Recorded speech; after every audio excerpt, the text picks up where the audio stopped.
لکه یو صحابي راغی نبی علیہ الصلوۃ والسلام ته عرض کوي چې یا رسول الله زه خپل مور روزانه 3 فرسخه په اوږه باندې وړم په داسې سخته ګرمۍ کې که د غوښې ټوکړه په ځمکه پریوځي نو هغه به وروته شي.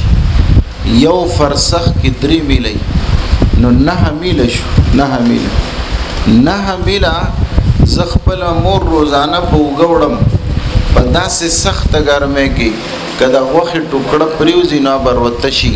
هل ادیت حقها، آیا ما د خپل مور حق ادا؟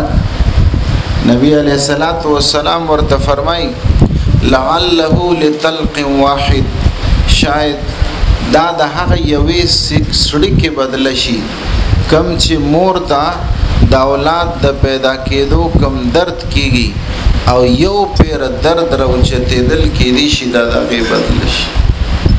پوره درد یې د رضاعت زمانه، د حمل زمانه، دا څومره مور تکلیفونه اوچتوي نو دا بچی چرته حق ادا کولی شي. مونږ ولیدل په بعضې ځایونو کې نوجوانان، تعلیم یافته نوجوانان چې پلارانو یې غفلت کړی دی په دې کې چې د دین نه خبر کړي نه دي په ابتدا کې. هغه چې په کومه لهجه د پلار سره خبرې کوي ته به وایې چې دا یې چېرته نوکر دی، ولې ده لږه ډیګري اخیستی دی. یو صحابي راغی او نبی علیہ السلام ته عرض کړ چې یا رسول الله زما پلار زما ټول مال خوړ، زما مال پلار مې ضایع کړ. نبی علیہ الصلوۃ والسلام پلار راوغوښته. نبی علیہ السلام په دوانو طرفو خبر اورېده. نن خو ډېر کورونه په دې روان شي چې مشر د کور مشر ته خبره د یو طرف شوې د بل طرف نه ده اورېدلې. ډېرې ادارې په دې خرابې شي چې د یو طرف خبره اورېدلې د بل نه ده. بهرحال نبی علیہ السلام پلار راوغوښت. دا پلار چې را روان دی نو دی خفه دی په لار، ځکه زما بچی نبی علیہ السلام ته زما شکایت کړی دی، په دې بنده ډېر خفه کېږي. نو دی چې را روان دی نو په زړه کې د دې خپل بچی نه څه ګیله کوي. خو عرب خو فصیح بلیغ خلک وو، یو سړی به ډېر خفه شو نو اکثر د خپل خفګان اظهار به فلبدی اشعارو کې کو. ډېر به خوشحاله شو نو د خوشحاله اظهار به اکثر فلبدی اشعارو کې کو.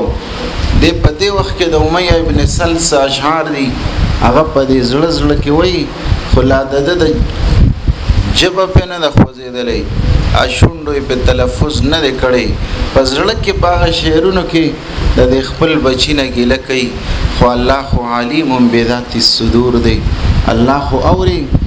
دی چې کله راځي د ده د راتلو نه مخکې جبریل علیه السلام راغلی دی او عرض کوي چې یا رسول الله، الله فرمایي د په لار په خپل زړه کې څه شعرونه وي هغه شعرونه دی وایي او کېدای شي الله ظاهروله ځکه د امت بچي ته پکې لوی تعلیم. نبی علیہ السلام ورته فرمایل وایه ته په لار د څه شعرونه په زړه کې وي اول خو هغه ووایه. او واقعي او د پلار عجیبه درد پکې بیان دی. هغه وایي غذوتک مولودا ومنتک یافعا تعل بما اجنی علیک وتنهلو.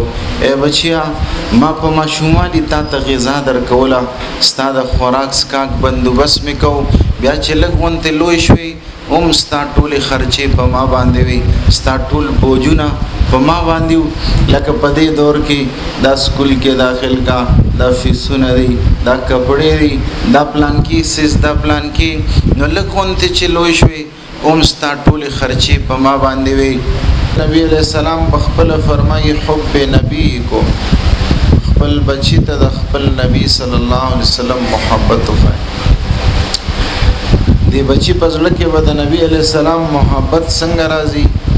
د نبی علیہ السلام تذکرې به ورته کوي، د نبی علیہ السلام جون به ورته بیانوي، د نبی علیہ السلام قصې به ورته کوي. د دې بچی په زړه کې به د هغې سره محبت پیدا کېږي. او چې کله بچی نبی علیہ السلام وپېژنده نو اوس په پلار پېژني، اوس په مور پېژني، اوس په مشر پېژني، اوس په کشر پېژني.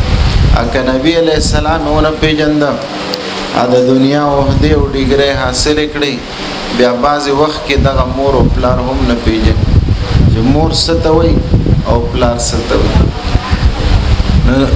زکه دا خو د نبی علیہ الصلوۃ والسلام په جون کې دي چې مور ستوي پلار ستوي دا مونږ چې په کوم فنون زور لګول دي چې بچي می خامخا بار طریقه چی خوځي او دې او منصب تورس او داغه د دین د تربیت خیال نکو نو په هغه کې خدا نشته چې مور ستو په فزکس کې دا خبره شته په باټنی او په بیولوژي او په میتھس کې خدا خبره نشته چې مور ستو وي پلرس دا په قران کې دي په حدیث کې دي دا د نبی علی السلام په جون کې دي د کم بچی مخه ته چې دا جون راځي نو هغه به پیژني ځکه